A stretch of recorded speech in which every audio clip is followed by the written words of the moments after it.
Tony Stark Iron Man issue 13 sees Sadurang head to Wall Street in his human form. A homeless man calls the well-dressed villain a 1%er, learning he wishes to enter the stock exchange to steal all the gold. The homeless man says that he was once a broker like Sadurang and lots of his money was lost because the place is too big, with almost $170 billion thrown through the building every day, with a cap of 30 trillion. The number gets Sadurang's attention, but he doesn't think such a number exists. The man says that no one ever gets it all, and some go mad trying to get it. Because of the man's value, Sadurang gives him a bag of gold as he heads to the stock exchange. Approaching the guard out the front, he demands the man go tell his masters that he is there for his $30 trillion, and if he doesn't get it soon, he will become hungry. Tony meanwhile is dealing with the magic infected armor. Bethany knows the dragon infected the rudimentary AI in his armor, thus infecting the armor itself, making it impossible for Tony to get off. The armor suddenly changes, morphing into a more traditional medieval style looking armor. The others know that they need to find Sadurang and wonder if Tony has a handle on his new powers. Tony compares magic to coding, but it's a lot harder than it looks as he ends up raining the place with frogs. Rhodey grounds him, saying he can't control the armor so he's a liability now, and Tony agrees, but learns that 3 of his guards died for no reason besides greed, so there is no way he is just standing down. He takes flight, again trying to reach Janet, but she doesn't answer. Sadurang meanwhile rips his way through the stock exchange, demanding all the money as James tells Tony he's going at it alone now, since the Manticore and Dr. Shapiro's armors are too damaged. However, the Smiths will help repair them and the Hulkbot will be on the ready. Tony reaches the stock exchange, attacking Sadurang with his newfound magical lightning powers. He notes that the dragon doesn't know he somehow caused the infection of Tony's armor, and it must have been his sheer presence that infected the armor and AI. The two battle through the stock exchange and Sadurang knows what Stark is thinking, like all the women he has betrayed, the oaths he has broken, and most recently that of Jocasta's oath and how he treated her less than human. Sadurang calls Tony a drunkard who cannot stop himself from returning to the bottle. The villain scoffs at the idea of Malekith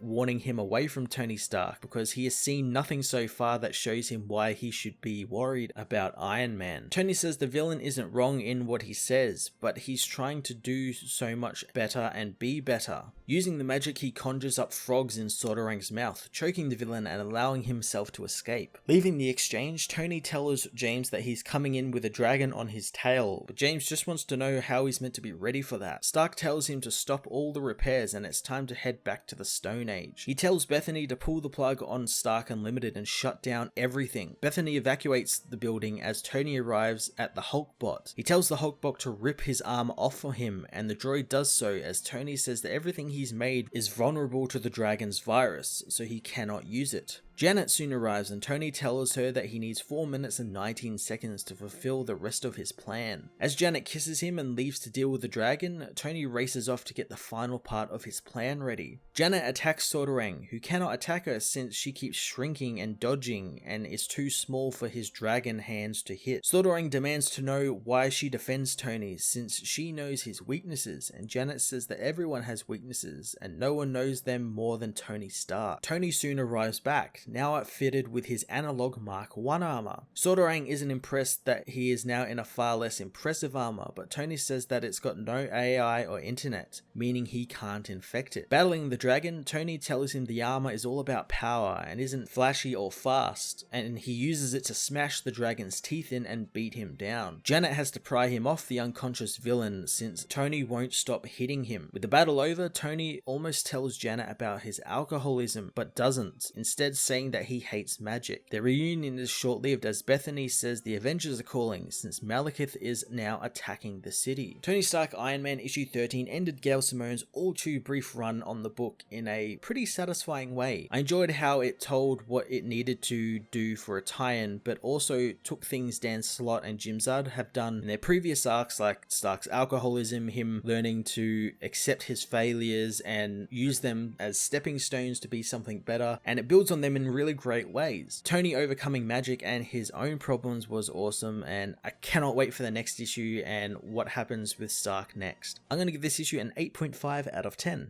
Hey everyone, thanks for watching my newest video. If you enjoyed it, you might also like to check out my other reviews here on my channel. You can also follow me on various social media platforms like Twitter by searching Matt_FOS, or even join the Comic Multiverse Discord server and chat with other comic book fans, including myself and Joel from Cape Joel. Want cheap comics and trades? Head over to the book depository with the link in the description to get the cheapest trades and comics around, along with free shipping anywhere in the world. Until next time, this has been Matt of the Fortress of Solitude. Thank you so much for watching.